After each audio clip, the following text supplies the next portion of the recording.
Go. Hi. First speaker up. It's always going to be fun. If you've never been to an Ignite, strap your seatbelts on, because here we go. Who here has a blog? Who here relies on the internet? Sorry, can't see you. This is Mac Tunnies. He's an author, blogger, futurist. He's got 2 cats, Spook and Ebe. He lives in Kansas City, Missouri. Lives his life online, really. This is Mac's digital footprint. He had a blog he's written for 6.5 years. Pro Flickr account, YouTube, 59,000 results for him on Google. He's got quite a big digital footprint. Frequent guest on audio podcasts. Sunday, October 18th. Normal day for him. He went and visited his parents, had dinner with them, did a blog post, hung out on Twitter for a while, went home, went to bed, died in his sleep at the age of 34 from a misdiagnosed heart condition. He didn't show up for several days on Twitter, on his blog. No word from him. Very unusual. People started coming to his blog saying, "Where have you been?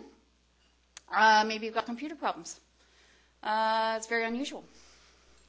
Then an anonymous poster came to his blog, left a comment saying, "Oh, he passed away." Well, the community that he'd built up over years were very skeptical of this and saying, "That's a really sick joke. Who the heck are you?" Well, later they figured out, the guy was authentic. It was actually a coworker who had discovered after 4 days that Mac had passed away. And so then the tributes started pouring in. There was a tribute blog post. There was a tribute podcast. The grieving online was happening. And the family really was clued out because, you see, they didn't really know who Mac was online. They didn't even have a computer. So this baffled them that all these people were coming together.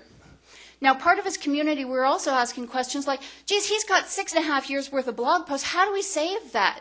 How do we preserve this? So this guy here, Captain Mark, he went and got the family to agree to a Creative Commons license and manually downloaded 6.5 years worth of blog posts. Then they realized that his credit card was going to be canceled, because that's one of the first things that goes when you die is they cancel your credit cards. So they were concerned about what's going to happen to his hosting, what's going to happen to his domain renewal. Then they thought, well, geez, Mac's just about 4 days short from delivering his second manuscript to the publisher. What's going to happen to those files? And then how are we going to save that? Somebody volunteered to do it, and it was like, well, that's a really private thing to do. So, and this is where it gets awkward because I only have 15 seconds and I'm going to miss a slide.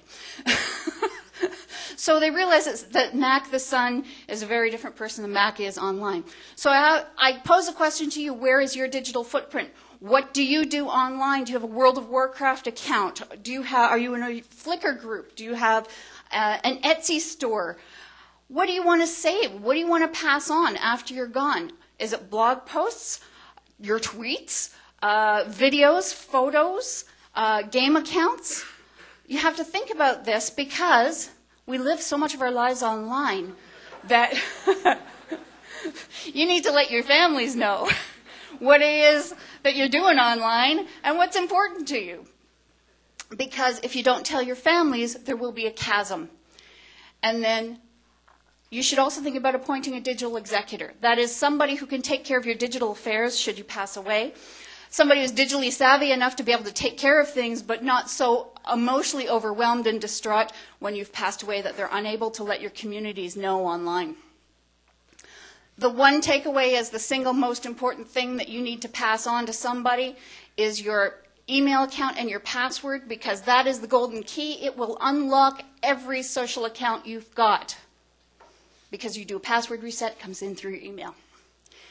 Pay special attention to your income and paid services. If you've got hosting, domain renewals, if you've got income from PayPal or eBay stores or Amazon income.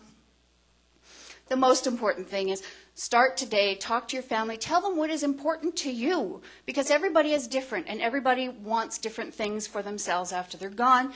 And everybody deals with death differently. So please, talk to your friends and family today. And Sylvain Carl, who might be here, he said this in my PodCamp Montreal session last September, maybe a death is a good time to go offline. Because really, you can't hang on to it all. Thank you.